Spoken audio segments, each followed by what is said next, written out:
Mencionamos en la lección anterior, un formulario no es más que un documento que contiene texto fijo y texto que debe ser llenado por el lector. Para el texto a rellenar, debemos definir controles, campos especiales que nos van a permitir introducir información de forma muy variada. Para crear un formulario que podamos rellenar en pantalla, debemos tener a la vista la ficha programador. Si no la tenemos a la vista, tenemos que activarla. Para ello, clic en la pestaña Archivo, seleccionamos el ítem Opciones. En la nueva ventana que aparece en pantalla, debemos hacer clic en Personalizar cinta de opciones. Luego, en la zona de la derecha, en Pestañas Principales, seleccionar la casilla de Programador.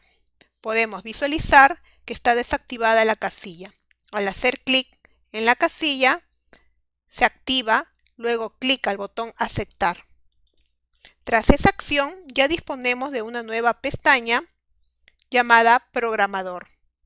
Además de las herramientas avanzadas de grabación de macros, complementos y protección de documentos, ahora tenemos acceso a los controles de formularios que vamos a necesitar para la creación de ellos.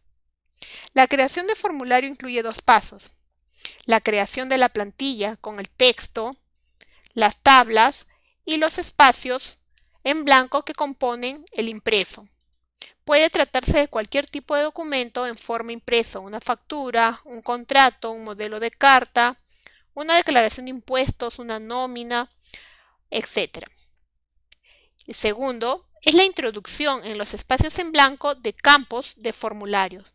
Un campo de formulario es un espacio en el que se puede hacer una de estas tres cosas: introducir un texto, que pueden ser letras, números u otros signos, activar o desactivar unas casillas de verificación, o seleccionar una opción de una lista desplegable.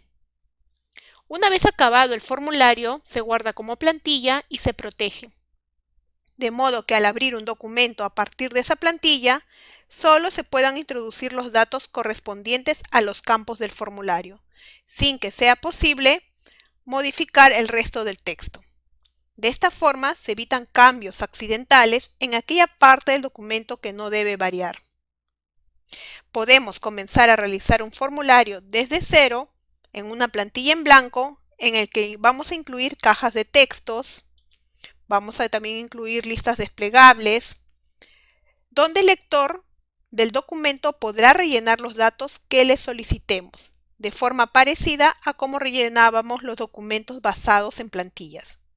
O bien utilizar una plantilla existente en los formularios disponibles de office.com como punto de partida, y agregar los controles de contenido, las casillas, cuadros de texto, selectores de fecha y listas desplegables.